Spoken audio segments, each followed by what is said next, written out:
you know, when I grew up in the 1970s and 80s, I was born in 1970. I grew up really poor.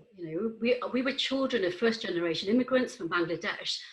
And in the city where I lived, most of them left school at sort of 14, 15, and then they went to work in the local factories.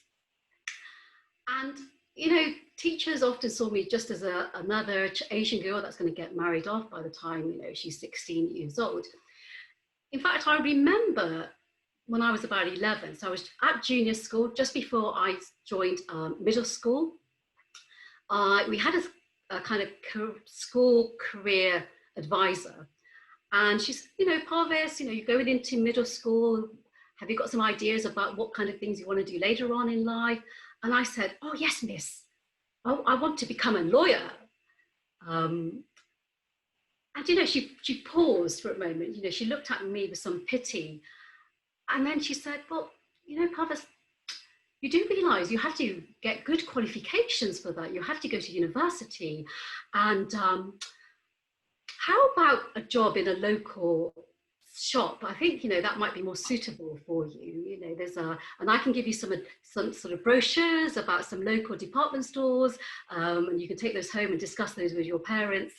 So, it was pretty shocking thinking about that now, because of course I'm hoping that doesn't happen. But that was very common in the 80s. So this would have been 1981 when this happened. Now, I don't hold any resentment against teachers like her, because it was true, lots of Asian girls did get married off, and that's all they ever really knew. But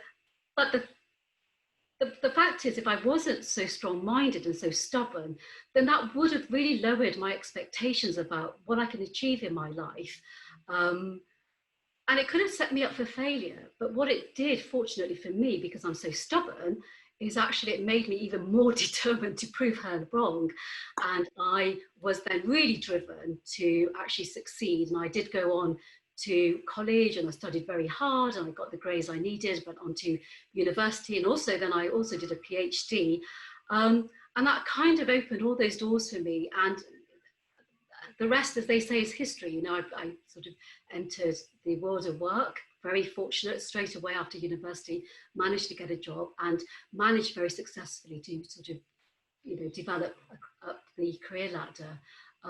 So yeah, I mean, for me, it was a pivotal moment, but an example of where the expectations of your teachers and others can really lead to failure in life if you're not as stubborn, as determined as I was.